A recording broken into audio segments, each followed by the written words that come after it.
ಎಲ್ಲ ಜನತೆಗೆ ನಮಸ್ಕಾರ. ಎಲ್ಲರೂ ಅವರ ಆಶೀರ್ವಾದದಿಂದ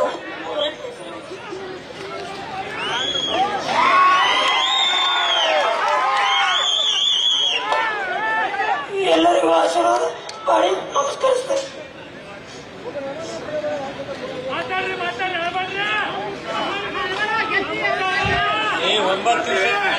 ನನ್ನ ತಂದೆ ಸಬಡವರ ಮುಖ್ಯಮಂತ್ರಿಗೆ ನನ್ನ ನಮಸ್ಕಾರಗಳು ಮತ್ತು ವೇದಿಕೆ ಮೇಲಿರುವ ಎಲ್ಲ ಗಣ್ಯಮಂಡರಿಗೆ ನಮಸ್ಕಾರ. ನನ್ನ ತಂದೆ ಕೊನೆ ಮಾತನ್ನು ನಿಮಗೆ ಹೇಳಕ್ಕೆ ನಾನು ಇಷ್ಟಪಡ್ತೀನಿ. ಭಾನುವಾರ 4 ಗಂಟೆಗೆ ಡೈಲಿ ಫಿಸಿಯೋಥೆರಪಿ ಅವರು 2 ಟೈಮ್ ಬರ್ತಾ ಇದ್ರು, ಬೆಳಿಗ್ಗೆ ಮತ್ತು ಸಾಯಂಕಾಲ. ಸಂಜೆ 4 ಗಂಟೆಗೆ ತಂದೆ ಮಗಳು ಟಿವಿ ನೋಡ್ತಾ ಕುತ್ಕೊಂಡಿದ್ದೀವಿ ಹಾಸ್ಪಿಟ್ಲಲ್ಲಿ. ಅಪ್ಪ ನಿನಗೆ ಎಕ್ಸರ್ಸೈಸ್ ಮಾಡಿಸ್ಲಾ ಅಂತ ಕೇಳಿದೆ. ಬೇಡಮ್ಮ, ಯಾಕೋ ಬೇಜಾರಾಗ್ತಾ ಇದೆ, ಬೇಡ ಅಂದ್ರು. ಆಯ್ತು ಬಿಡು ಅಂತ ನಾನು ಸುಮ್ಮನೆ ಕುತ್ಕೊಂಡೆ.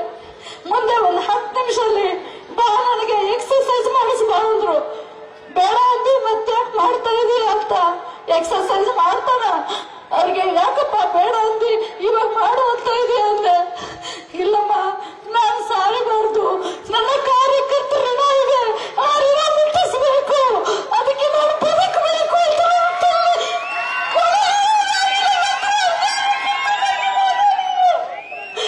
ತಮ್ಮೆಲ್ಲರ ಹುಡುಗ ನನ್ನ ತಮ್ಮನನ್ನ ಹಾಕಿದ್ದಾರೆ. ದಯಮಾಡಿ ನೀವೆಲ್ಲರೂ ಹುರಿಯರು ಎಲ್ಲರೂ ನಮ್ಮನ್ನ ಎತ್ತಿಡಬೇಕು. ನಮ್ಮ ಸಣ್ಣ ಪುಟ್ಟ ಏನೇ ತಪ್ಪಾಗಿದ್ರು ತಮ್ಮ ಉಡಿಯಾಗಿ ಹಾಕೊಂಡು ಇವತ್ತು ನಾನು ಸೇರಿಬಿಟ್ಟು ಕೇಳ್ತೀನಿ.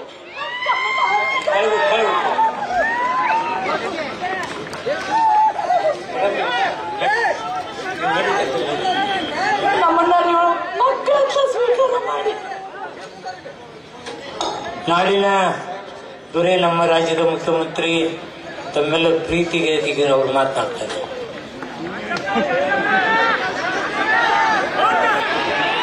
ಎಲ್ಲ ಸಹೋದರರು ಸಹೋದರಿಯರು ಅವರು ನಾವು 4 ಜನರ ಆಶೀರ್ವಾದ ಕೇಳ್ತೀವಂತೇಳಿ ಸುಮ್ಮನೆ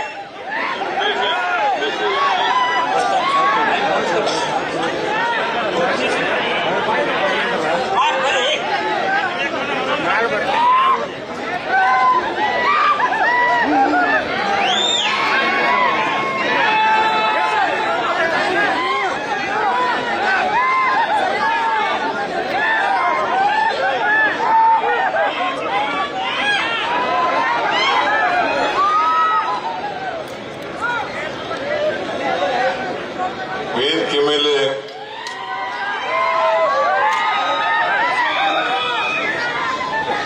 ಆಸೀನರಾಗಿರ್ತಕ್ಕಂಥ ಪ್ರದೇಶ ಕಾಂಗ್ರೆಸ್ ಸಮಿತಿಯ ಅಧ್ಯಕ್ಷರು, ಉಪಮುಖ್ಯಮಂತ್ರಿಗಳು ಆದಂತ ಶ್ರೀ ಡಿ.ಕೆ. ಶಿವಕುಮಾರ್ ಅವರ, ನನ್ನ ಎಲ್ಲ ಸಹೋದ್ಯೋಗಿ ಸಚಿವರುಗಳೇ, ವಿಧಾನಸಭೆಯ ನಮ್ಮ ಜಿಲ್ಲಾ ಕಾಂಗ್ರೆಸ್ಸಿನ ಅಧ್ಯಕ್ಷರೇ, ವೇದಿಕೆ ಮೇಲಿರ್ತಕ್ಕಂಥ ಎಲ್ಲ ಮಾಜಿ ಶಾಸಕರುಗಳೇ, ವೇದಿಕೆ ಮೇಲಿರ್ತಕ್ಕಂಥ ಎಲ್ಲ ನಮ್ಮ ಪಕ್ಷದ ಮುಖಂಡರ, ಮೇಟಿ ಕುಟುಂಬದ ಎಲ್ಲ ಸದಸ್ಯರುಗಳೇ, ಇಲ್ಲಿ ಸೇರಿರ್ತಕ್ಕಂಥ ಆತ್ಮೀಯ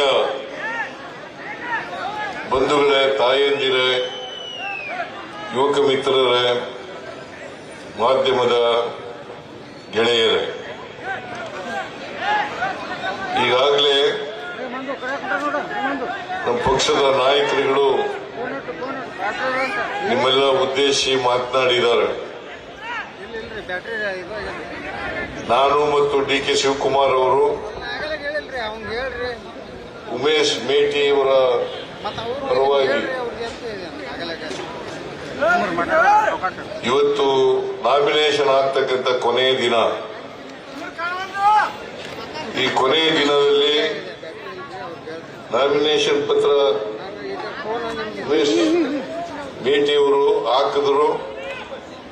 ನಾವೆಲ್ಲರೂ ಕೂಡ ಆ ಕಾರ್ಯಕ್ರಮದಲ್ಲಿ ಭಾಗವಹಿಸಿದ್ದು. ಅದಕ್ಕೋಸ್ಕರ ಬೆಂಗಳೂರಿಂದ ಬಂದು ದಾವಣಗೆರೆಯಲ್ಲಿ ನಾಮಿನೇಷನ್ ಹಾಕಿಸಿ, ಅಲ್ಲಿಂದ ಬಾಗಲಕೋಟೆ ಬಂದು ಇಲ್ಲಿ ನಾಮಿನೇಷನ್ ಹಾಕಿಸಿ ಈ ಕಾರ್ಯಕ್ರಮದಲ್ಲಿ ಭಾಗವಹಿಸಿದ್ದೇವೆ. 2 ಉಪಚುನಾವಣೆಗಳು ರಾಜ್ಯದಲ್ಲಿ ನಡೀತಾ ಇದ್ದಾವೆ. ಒಂದು ದಾವಣಗೆರೆ, ಇನ್ನೊಂದು ಬಾಗಲಕೋಟೆ. ಎರಡೂ ಕ್ಷೇತ್ರಗಳಲ್ಲಿ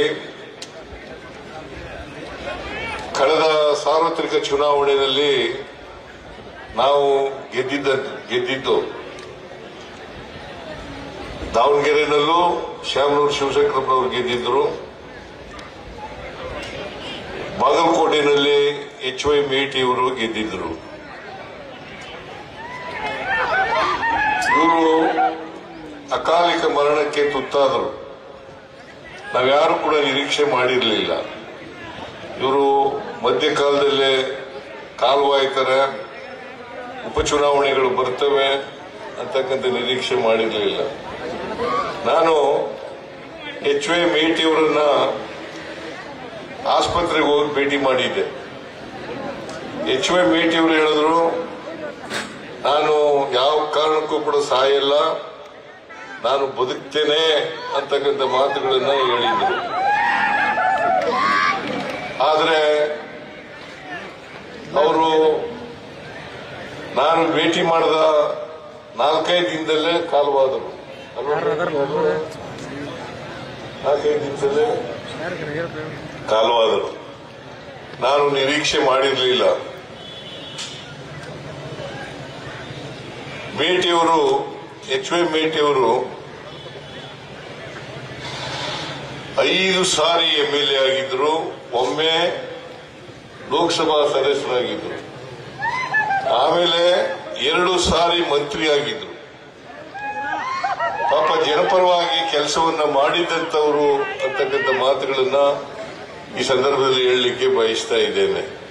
ಮೇಟಿಯವರು ಯಾವಾಗಲೂ ಕೂಡ ಬಡವರ ಪರವಾಗಿ, ಹಿಂದುಳಿದವರ ಪರವಾಗಿ, ದಲಿತರ ಪರವಾಗಿ, ಅಲ್ಪಸಂಖ್ಯಾತರ ಪರವಾಗಿ, ರೈತರ ಪರವಾಗಿ, ಕಾರ್ಮಿಕರ ಪರವಾಗಿ ಇದ್ದಂತ ವ್ಯಕ್ತಿ. ಎಲ್ಲ ಜಾತ್ಯತೀತ ವ್ಯಕ್ತಿಯಾಗಿದ್ರು ಅಂತ ಹೇಳಲಿಕ್ಕೆ ಬಹಳ ಹೆಮ್ಮೆ ಆಗ್ತಾ ಇದೆ ಅಂತಕ್ಕಂಥ ಮಾತುಗಳನ್ನ ಈ ಸಂದರ್ಭದಲ್ಲಿ ಹೇಳಲಿಕ್ಕೆ ಬಯಸ್ತಾ ಇದೆ. ಎಲ್ಲ ಜಾತಿಯವರು, ಎಲ್ಲ ಧರ್ಮದವರನ್ನ ಸಮಾನವಾಗಿ ಕಾಣ್ತಕ್ಕಂಥದ್ದು ಮೇಟಿಯವರ ಗುಣ ಅಂತಕ್ಕಂಥ ಮಾತುಗಳನ್ನ ಈ ಸಂದರ್ಭದಲ್ಲಿ ಹೇಳಲಿಕ್ಕೆ ಬಯಸ್ತಾ ಇದ್ದಾರೆ. ವಿಶೇಷವಾಗಿ ಯಾರು ದುರ್ಬಲರಿದ್ದಾರೆ ಸಮಾಜದಲ್ಲಿ, ಅವ್ರ ಪರವಾಗಿ ಯಾವಾಗಲೂ ಧ್ವನಿ ಎತ್ತಕ್ಕಂಥ ಕೆಲಸವನ್ನ ಮಾಡಿದರು. ಎಲ್ಲಕ್ಕಿಂತ ಬಹಳ ಮುಖ್ಯವಾಗಿ ಮೇಟಿಯವರು ಬಹಳ ಲಾಯಲ್ ಆಗಿದ್ದಂತ ವ್ಯಕ್ತಿ. ಯಾರನ್ನಾರು ನಂಬ್ಕೊಂಡ್ರೆ ಅವರನ್ನ ಯಾವಾಗಲೂ ಕೂಡ ಕೈ ಬಿಡ್ತಕ್ಕಂಥ ಕೆಲಸವನ್ನ ಮಾಡ್ತಿರಲಿಲ್ಲ. ಅಂತ ವ್ಯಕ್ತಿಯನ್ನ ಇವತ್ತು ನಾವು ಕಳ್ಕೊಂಡಿದ್ದೀವಿ. ಹಾಗಾಗಿ ಬಾಗಲಕೋಟೆಯಲ್ಲಿ ಉಪಚುನಾವಣೆ ಬಂದಿದೆ. ಈ ಉಪಚುನಾವಣೆಯಲ್ಲಿ ಯಾರು ಕ್ಯಾಂಡಿಡೇಟ್ ಮಾಡಬೇಕು ಅಂತಕ್ಕಂಥ ಚರ್ಚೆ ನಡೆಯುವಾಗ ನಾನು DK ಶಿವಕುಮಾರ್ ಮತ್ತೆ AICC ಜನರಲ್ ಸೆಕ್ರೆಟರಿ ಅವರು ಹೈಕಮಾಂಡ್ ಜೊತೆ ಮಾತಾಡಿ ಮೇಟಿಯವರ ಮನೆತನಕ್ಕೆ ಕೊಡಬೇಕು ಅಂತಕ್ಕಂಥದ್ದನ್ನು ತೀರ್ಮಾನ ಮಾಡಿದ್ರು. ಯಾಕಂತಂದ್ರೆ ನಮ್ಮ ನೀತಿನೂ ಕೂಡ ಕಾಂಗ್ರೆಸ್ ಪಾರ್ಟಿ ನೀತಿ, ಯಾರು ಸತ್ತೋಗಿದ್ದಾರೆ ಅವರು ಮನೆಯವರಿಗೆ ಕ್ಯಾಂಡಿಡೇಟ್ ಮಾಡ್ತಕ್ಕಂಥದ್ದು ಮೊದಲಿನಿಂದ ನಡೆದುಕೊಂಡು ಬಂದಿರತಕ್ಕಂಥ ಒಂದು ಪ್ರತೀತಿ. ಅದಕ್ಕೋಸ್ಕರವಾಗಿ ಮನೆಗೆ ಕೊಡಬೇಕು. ಹಾಗಾಗಿ ಮೇಟಿಯವರ ಮನೆ, ಅವರ 4 ಜನ ಮಕ್ಕಳಿದ್ದಾರೆ, 2 ಹೆಣ್ಮಕ್ಳು 2 ಗಂಡು ಮಕ್ಕಳು. ನಾನು ಕರೆಸಿದ್ದೆ, ಬೆಂಗಳೂರಿಗೆ ಕರೆಸಿದ್ದೆ. ಅಲ್ಲಿ ಕೇಳಿದೆ, ಹೈಕಮಾಂಡ್ ಅವರು ಯಾರು ತೀರ್ಮಾನ ಮಾಡುತ್ತಾರೆ ಅವರು ಅಭ್ಯರ್ಥಿ ಆಗಬೇಕು ಅಂತ ಹೇಳಿದೆ. ಅವರು ಅದಕ್ಕೆ ಒಪ್ಕೊಂಡ್ರು. 4 ಜನನು ಕೂಡ ಒಪ್ಕೊಂಡ್ರು. ಆ ಒಪ್ಕೊಂಡು ಹೈಕಮಾಂಡ್ ಜೊತೆ ಮಾತಾಡೋದು, ಗಂಡ್ಮಕ್ಳು ಕೊಡೋಣ ಅಂತ ಹೇಳಿ ತೀರ್ಮಾನ ಮಾಡೋದು. ಅದರಲ್ಲಿ ಯಾರಿಗೆ ಕೊಡಬೇಕು ಅಂತ ಹೇಳಿದಾಗ ಹೈಕಮಾಂಡ್ ಅವರು ಉಮೇಶ್ ಮೇಟಿಯವರಿಗೆ ಕೊಡೋಣ ಅಂತ ಹೇಳಿ ತೀರ್ಮಾನ ಮಾಡಿದ್ರು. ಇವತ್ತು ಉಮೇಶ್ ಮೇಟಿಯವರನ್ನ ಅಭ್ಯರ್ಥಿಯನ್ನಾಗಿ ಮಾಡಿದ್ದೇವೆ. ಮೇಟಿಯವರಿಗೆ ಗೌರವ ಬರಬೇಕಾದ್ರೆ, ಅವರ ಆತ್ಮಕ್ಕೆ ಶಾಂತಿ ಸಿಗಬೇಕಾದ್ರೆ ನೀವೆಲ್ಲರೂ ಕೂಡ ಬಾಗಲಕೋಟೆಯ ಜನ, ಬಾಗಲಕೋಟೆ ಮತ್ತು ಗ್ರಾಮೀಣ ಪ್ರದೇಶದ ಜನ ಇವೆಲ್ಲರೂ ಕೂಡ ಉಮೇಶ್ ಮೇಟಿಯವರಿಗೆ ಆಶೀರ್ವಾದ ಮಾಡಿ ಅವರನ್ನ ವಿಧಾನಸಭೆಗೆ ಕಳಿಸ್ತಕ್ಕಂಥ ಕೆಲಸವನ್ನ ಮಾಡಿದಾಗ ಅವರ ಆತ್ಮಕ್ಕೆ ಶಾಂತಿ ಸಿಗ್ತದೆ, ಅವರಿಗೆ ಗೌರವ ಸಿಗ್ತದೆ ಅಂತಕ್ಕಂಥ ಮಾತುಗಳನ್ನ ಈ ಸಂದರ್ಭದಲ್ಲಿ ಹೇಳಲಿಕ್ಕೆ ಬಯಸ್ತಾ ಇದ್ದೇನೆ.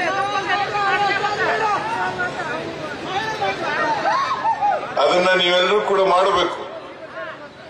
ಕಾಂಗ್ರೆಸ್ ಪಾರ್ಟಿ ಎಲ್ಲರನ್ನೂ ಒಳಗೊಂಡಂತ ಸಮಾಜದಲ್ಲಿರ್ತಕ್ಕಂಥ ಎಲ್ಲ ಜಾತಿ ಧರ್ಮ ಎಲ್ಲ ಜನರನ್ನು ಒಟ್ಟಿಗೆ ತಗೊಂಡು ಹೋಗ್ತಕ್ಕಂಥ ಪಕ್ಷ. ಕಾಂಗ್ರೆಸ್ ಪಕ್ಷ ಮಾತ್ರ ಈ ದೇಶದಲ್ಲಿ ಎಲ್ಲರನ್ನ ಪ್ರತಿನಿಧಿಸ್ತಕ್ಕಂಥ ಯಾವುದಾದ್ರೂ ಪಕ್ಷ ಇದ್ರೆ ಅದು ಕಾಂಗ್ರೆಸ್ ಪಕ್ಷ ಮಾತ್ರ ಅಂತಕ್ಕಂಥ ಮಾತುಗಳನ್ನು ಹೇಳಲಿಕ್ಕೆ ಬಯಸ್ತಾ ಇದ್ದೇನೆ. ಸಾಮಾಜಿಕ ನ್ಯಾಯದಲ್ಲಿ ಬದ್ಧತೆ ಇಟ್ಕೊಂಡಿರ್ತಕ್ಕಂಥ ಪಕ್ಷ ಯಾವುದಾದ್ರೂ ಇದ್ರೆ ಅದು ಕಾಂಗ್ರೆಸ್ ಪಕ್ಷ ಮಾತ್ರ ಅಂತಕ್ಕಂಥ ಮಾತುಗಳನ್ನು ಈ ಸಂದರ್ಭದಲ್ಲಿ ಹೇಳಲಿಕ್ಕೆ ಬಯಸ್ತಾ ಇದ್ದೇನೆ. ಅದರಿಂದ ಸಾಮಾಜಿಕ ನ್ಯಾಯ ಬಸವಣ್ಣವರು ಈ ನಾಡಿನಲ್ಲಿ ಹುಟ್ಟಿದ ಮಾತುಗಳನ್ನ ಈ ಸಂದರ್ಭದಲ್ಲಿ ಹೇಳಲಿಕ್ಕೆ ಬಯಸ್ತಾ ಇದ್ದಾರೆ. ಅದಕ್ಕೋಸ್ಕರವಾಗಿ ಬಸವಣ್ಣನವರನ್ನ ಸಾಂಸ್ಕೃತಿಕ ನಾಯಕ ಅಂತ ಹೇಳಿ ನಾವು ಘೋಷಣೆಯನ್ನ ಮಾಡಿದ್ದೇವೆ. ಬಿಜೆಪಿಯವರು ಬಹಳ ಮಾತಾಡ್ತಾರೆ, ಹಿಂದೂಗಳ ವಾರಸುದಾರರು ಅಂತಕ್ಕಂಥ ಮಾತುಗಳು. ನಾವೆಲ್ಲ ಹಿಂದೂಗಳಲ್ವಾ? ಉಮೇಶ್ ಮೇಟಿ ಹಿಂದೂ ಅಲ್ವಾ? ಮೇಟಿಯವರು ಹಿಂದೂ ಅಲ್ವಾ? ನಾವೆಲ್ಲ ಹಿಂದೂ ಅಲ್ವಾ?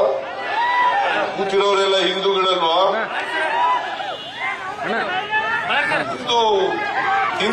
ಹಿಂದೂ ಅಂತಕ್ಕಂಥ ಹೇಳ್ತಕ್ಕಂಥ ಮಾತುಗಳಿದೆಯಲ್ಲ, ಅದು ಜನರಿಗೆ ತೋರ್ಪಡಿಸ್ಲಿಕ್ಕೋಸ್ಕರವಾಗಿ ಹೇಳ್ತಕ್ಕಂಥ ಮಾತುಗಳೇ ಹೊರತು ಅವರು ಬಡವರು, ಹಿಂದುಳಿದವರು, ದಲಿತರು, ಮಹಿಳೆಯರು, ರೈತರು ಇವರ ವಿರೋಧಿಗಳು. ಮನುವಾದ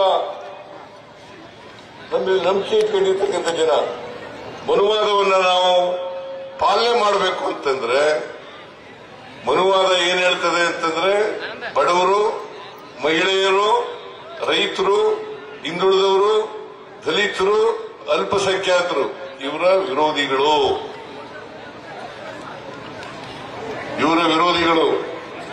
ಅದಕ್ಕೋಸ್ಕರವೇ ನಮ್ಮ ಗ್ಯಾರಂಟಿ ಯೋಜನೆಗಳಲ್ಲಿ ವಿರೋಧ ಮಾಡತಕ್ಕಂಥದ್ದು ಅವರು. ನಮ್ಮ ಗ್ಯಾರಂಟಿ ಯೋಜನೆಗಳು ಜನಪರವಾಗಿ ಇಲ್ವಾ? ಅವು ಏನ್ರಿ ಜನಪರವಾಗಿ ಇದ್ದಾವ? ಇಲ್ಲ.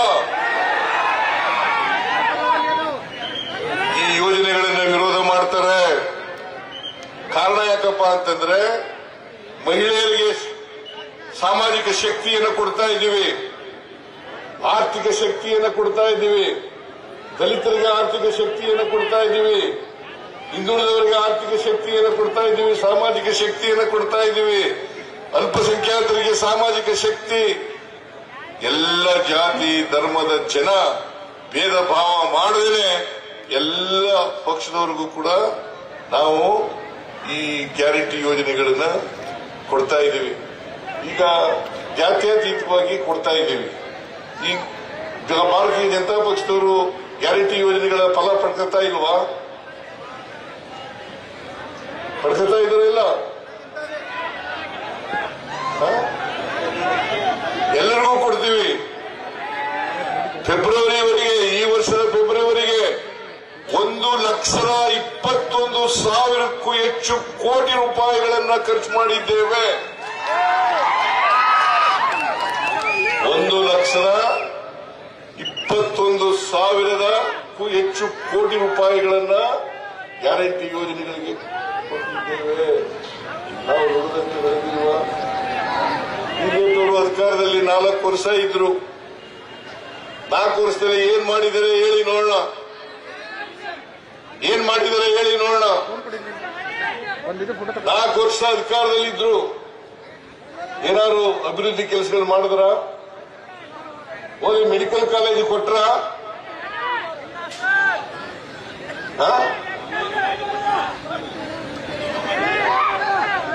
ಅಪ್ಪರ್ ಕೃಷ್ಣ 3ನೇ ಹಂತದ ಯೋಜನೆ, ಅಲ್ಲಿ ಜಮೀನು ಕಳ್ಕೊಂಡಿರ್ತಕ್ಕಂಥ ಜಮೀನ್ದಾರರಿಗೆ ಪರಿಹಾರ ಕೊಡ್ತಕ್ಕಂಥ ಕೆಲಸ ಮಾಡಿದ್ರ? ಏನ್ರಿ ಜೆ.ಡಿ. ಪಾಟೀಲ್ರೆ, ಕೊಟ್ರೇನ್ರಿ? ಕೊಡ್ಲಿಲ್ಲ.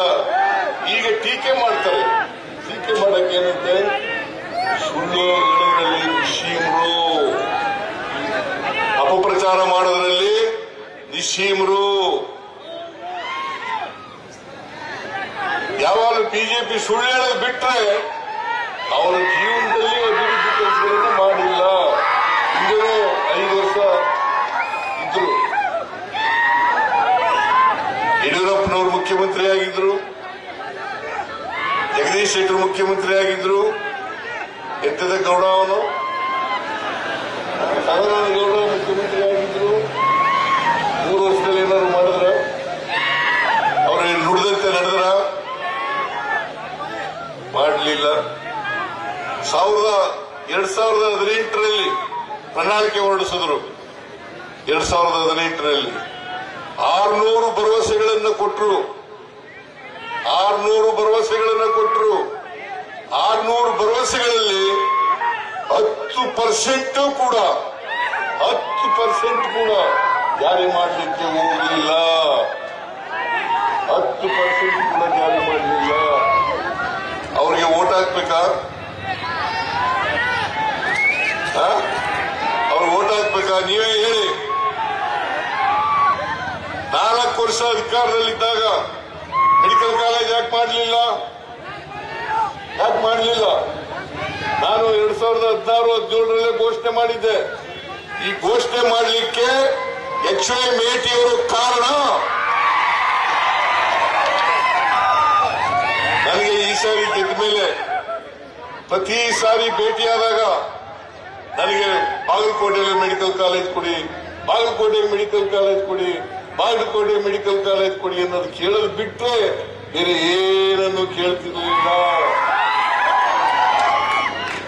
ಎಷ್ಟೇ ಕಷ್ಟ ಆದ್ರೂ ಕೂಡ ಈ ವರ್ಷ ಕಾಂಗ್ರೆಸ್ ಪಾರ್ಟಿ ಕಿ ಬಂಧುಗಳೇ, ವೇದಿಕೆ ಇರುವಂತ ನಮ್ಮ ಮುಖ್ಯಮಂತ್ರಿಗಳಂತ ಸಿದ್ದರಾಮಯ್ಯ ಸಾಹೇಬ್ರೆ, ನನ್ನ ಸಹೋದ್ಯೋಗಿಗಳಂತ ಸತೀಶ್ ಅವರೇ, ಎಂ.ಬಿ. ಪಾಟೀಲ್ ಅವರೇ, ತಿಮ್ಮಾಪುರ್ ಅವರೇ, ಶಿವಾನಂದ್ ಅವರೇ, ಪ್ರಚಾರ ಸಮಿತಿ ಅಧ್ಯಕ್ಷರಂತ ವಿನಯ್ ಕುಮಾರ್ ಸೊರ್ಕಿ ಅವರೇ, ನಮ್ಮ ಎಸ್.ಆರ್. ಪಾಟೀಲ್ ಅವರು, ನಮ್ಮ ಎಐಸಿಸಿ ಸೆಕ್ರೆಟರಿ ಬಂದಿದ್ದಾರೆ, ಪಳನಿಯಪ್ಪನವರು, ಎಲ್ಲ ನಮ್ಮ ವರ್ಕಿಂಗ್ ಪ್ರೆಸಿಡೆಂಟ್ ಇದ್ದಾರೆ, ಎಲ್ಲ ನಮ್ಮ ಸ್ಥಳೀಯ ಎಲ್ಲ ಶಾಸಕರಿದ್ದಾರೆ, ಜಿಲ್ಲಾ ಕಾಂಗ್ರೆಸ್ ಅಧ್ಯಕ್ಷರಿದ್ದಾರೆ, ಅಜಯ್ ಕುಮಾರ್ ಸರ್ನಾಯಕ್ ಇದ್ದಾರೆ, ಕಾಶಪ್ಪನವರು, ನಮ್ಮ ಭೀಮಸೇನ್, ಚಿಮನ್ಕಟ್ಟಿ, ಇನ್ನೆಲ್ಲರೂ ಕೂಡ ಇದ್ದಾರೆ. ನಮ್ಮ ಮಾಜಿ ಶಾಸಕರು, ನಮ್ಮ ಗೌಡ್ರು ಮಗ ಆನಂದ್ ನ್ಯಾಮಗೌಡರು ಇದ್ದಾರೆ, ಇನ್ನೆಲ್ಲರೂ ಕೂಡ ಇದ್ದಾರೆ. ಯಶವಂತ ರಾಯಗೌಡ ಪಾಟೀಲ್ ಇದ್ದಾರೆ, ನಮ್ಮ ಪಾರ್ಲಿಮೆಂಟ್ ಕ್ಯಾಂಡಿಡೇಟು ಜೆ.ಡಿ. ಪಾಟೀಲ್ ಇದ್ದಾರೆ, ಅಶೋಕ್ ಮನ್ಗಳು ಇದ್ದಾರೆ, ಇನ್ನೆಲ್ಲರೂ ಕೂಡ ಇದ್ದಾರೆ. ನಮ್ಮ ಪಾರ್ಲಿಮೆಂಟ್ ಕ್ಯಾಂಡಿಡೇಟ್ ಹೆಣ್ಮಗಳು ಕೂಡ ಇದ್ದಾರೆ. ನಮ್ಮ ಶಿವಾನಂದ ಪಾಟೀಲ್ ಮಗಳು ಸಂಯುಕ್ತ ಪಾಟೀಲ್ ಅವರು. ಇವತ್ತು ನಾನು ಬರ್ತಾ ಇರ್ತೀನಿ. ವೀಣಾ ಕಾಶ್ಯಪ್ ಅವರಿದ್ದಾರೆ, ನಾವೆಲ್ಲ ಕೂಡ ಬರ್ತಾ ಇರ್ತೀವಿ. ಈ ಎಲೆಕ್ಷನ್ ನಮ್ಮ ತಿಮ್ಮಾಪುರ ಕೆಲವು ವಿಚಾರಗಳನ್ನ ಪ್ರಸ್ತಾವನೆ ಮಾಡಿದ್ದಾರೆ. ಮೊನ್ನೆ ತಾನೇ ನಾವೆಲ್ಲ ಮೆಡಿಕಲ್ ಕಾಲೇಜು ಭೂಮಿ ಪೂಜೆಗೆ ಬಂದಿದ್ದು. ಯಾಕೆ ಮೇಟಿ ಅವರು ಬೇಕು ಅಂತ ಹೇಳ್ತಾ ಇದ್ರು ಅಂದ್ರೆ, ಪ್ರೈವೇಟ್ ಮೆಡಿಕಲ್ ಕಾಲೇಜಲ್ಲಿ ಬಡವರಿಗೆ ಅನುಕೂಲ ಆಗ್ತಿರ್ಲಿಲ್ಲ. ಅಲ್ಲಿ ಸುಲಿಗೆ ನಡೀತಿತ್ತು, ಬಡವರಿಗೆ ಸಹಾಯ ಮಾಡಕ್ ಆಗ್ತಿರ್ಲಿಲ್ಲ. ಅದು ಬೇಕು ಅಂತೇಳಿ ಎಲ್ಲ ಜಿಲ್ಲಾ ಶಾಸಕರ ಜೊತೆಯಲ್ಲಿ ಇಟ್ಕೊಂಡು ಮುಖ್ಯಮಂತ್ರಿಗಳ ಮೇಲೆ ಒತ್ತಡ ತಂದು ಹಿಂದೆ ಕೂಡ ಅನೌನ್ಸ್ಮೆಂಟ್ ಮಾಡಿದ್ದನ್ನ ಬಿಜೆಪಿಯವರು ಕೂಡ ಅಧಿಕಾರ ಅದಕ್ಕೆ ಒಂದು ಜೀವ ಕೊಟ್ಟಿರಲಿಲ್ಲ. ಅವ್ರಿಗೆ ಬೇಕಾದ ಕಡೆ ಅವ್ರು ಮಾಡಿದ್ರು. ಇಲ್ಲಿ ಬಿಜೆಪಿ ಶಾಸಕರಿದ್ದು ಕೂಡ ಆ ಸರ್ಕಾರ ಇದ್ದ ಕೂಡ ಅವರು ಮಾಡಕ್ ಹೋಗಿರ್ಲಿಲ್ಲ. ಸೊ ಇವತ್ತು ನಾವು ಕೊಟ್ಟ ಮಾತಂತೆ ಇವತ್ತು ಸಿದ್ದರಾಮಯ್ಯನವರು ಬಂದು ಭೂಮಿ ಪೂಜೆ ಮಾಡಿ ಅದಕ್ಕೆ ಚಾಲನೆಯನ್ನು ನಾವು ಕೊಟ್ಟಿದ್ದೇವೆ. ರೈತರ ವಿಚಾರ ಹೇಳಿದ್ರು. ಮಾಧ್ಯಮದವ್ರಿಗೆ ನಿಮ್ಗೆ ಹೇಳ್ತೇನೆ, ಈ ಎಲೆಕ್ಷನ್ ನಡೆಯೋದು ಎರಡೇ ವಿಚಾರಕ್ಕೆ: ಧರ್ಮ ಅಧರ್ಮ ಒಂದು, ಎರಡನೇದು ಸತ್ಯ ಸುಳ್ಳು. ಈ ಸತ್ಯ ಸುಳ್ಳಿಗೆ ಈ ಎಲೆಕ್ಷನ್ ನಡೀತದೆ. ಬಿಜೆಪಿ ಏನೇನು ಬರೀ ಸುಳ್ಳು ಹೇಳೋದು, ಆಶ್ವಾಸನೆ ಕೊಡೋದು. ನಮ್ದೇನಿದ್ರು ನಾವೇನ್ ಮಾತಾಡ್ತೀವಿ ಮಾತಂತೆ ನಡಿತೀವಿ. ಇದು ಬಸವಣ್ಣನ ನಾಡು. ಸೊ ನುಡಿದಂತೆ ನಡಿತೀವಿ. ಎಲೆಕ್ಷನ್ ಮುಂಚಿತವಾಗಲಿ, ಎಲೆಕ್ಷನ್ ಆದ್ಮೇಲಾಗ್ಲಿ, ಎಲೆಕ್ಷನ್ ಹಿಂದೆ ಆಗ್ಲಿ, ಏನೆಲ್ಲ ಮಾತಾಡಿದ್ದೇವೆ ಆ ಮಾತನ್ನ ನಾವು ಕಾರ್ಯರೂಪಕ್ಕೆ ತಂದಿದ್ದೇವೆ. ಎಲ್ಲ ಗ್ಯಾರಂಟಿಗಳು ಈ ರಾಜ್ಯದಲ್ಲಿ 1,23,00,000 ಮನೆಗೆ ಇವತ್ತು 2,000 ರೂಪಾಯಿ ಹೋಗ್ತಾ ಇದೆ. 1,40,00,000 ಜನರಿಗೆ ಉಚಿತವಾಗಿ ಕರೆಂಟ್ ಕೊಡ್ತಾ ಇದ್ದೀವಿ. ಎಲ್ಲರಿಗೂ ಕೂಡ ಅಕ್ಕಿ ಕೊಡ್ತಾ ಇದ್ದೀವಿ. ಅರ್ಥ ಆಯ್ತಾ? ಇಂಥದ್ದು ಒಂದು ಕಾರ್ಯಕ್ರಮ. ಎಲ್ಲ ನನ್ನ ತಾಯಂದಿರೆಲ್ಲಾ ದೇವಸ್ಥಾನಗಳು ನೋಡಿದ್ರು, ಎಲ್ಲ ಬೀಗರ ಮನೆ, ನಂಟರ ಮನೆ, ಸ್ನೇಹಿತರ ಮನೆ ಎಲ್ಲ ಉಚಿತ ಪ್ರಯಾಣ ಮಾಡಿದ್ರು. ಸೊ ಇಂಥದ್ದು ಒಂದು ಕಾರ್ಯಕ್ರಮ ಬಿಜೆಪಿಯವರು ಮಾಡಕ್ಕಾಗ್ಲಿಲ್ಲ. ಮತ ಕೇಳುವಂತ ಹಕ್ಕು, ಸ್ವಾಭಿಮಾನ ಎಲ್ಲ ಕೂಡ ಕಳ್ಕೊಂಡಿದ್ದಾರೆ. ಮುಂದೆ ಬರ್ತೀವಿ, ಕೆಲವು ಅನೇಕ ವಿಚಾರಗಳನ್ನ ಮಾತಾಡ್ತೀವಿ. ಯುವ ಮಿತ್ರ ಜನರ ಪರವಾಗಿ, ಜನರ ಕಷ್ಟ ಸುಖಕ್ಕೆ ಭಾಗಿಯಾಗಿದ್ದಾರೆ. ಇಡೀ ಸರ್ಕಾರ ಉಮೇಶ್ ಭೇಟಿ ಜೊತೆನೆ ಇದೆ ಅನ್ನೋ ಮಾತನ್ನ ಈ ಸಂದರ್ಭದಲ್ಲಿ ಹೇಳಿ ಅತಿ ಹೆಚ್ಚು ಮತದಿಂದ ಆಯ್ಕೆ ಮಾಡಬೇಕು. ನಮ್ಮ ಜಯಂತಿ ಮಠರವರು ಇಂಡಿಪೆಂಡೆಂಟ್ ಆಗಿ ನಿಂತಿದ್ರು, 10,000 ಓಟ್ ತಗೊಂಡ್ರು. ಅವರು ಕೂಡ ಸಂಪೂರ್ಣವಾಗಿ ಅವರ ಬೆಂಬಲವನ್ನ ವ್ಯಕ್ತಪಡಿಸಿದ್ದಾರೆ.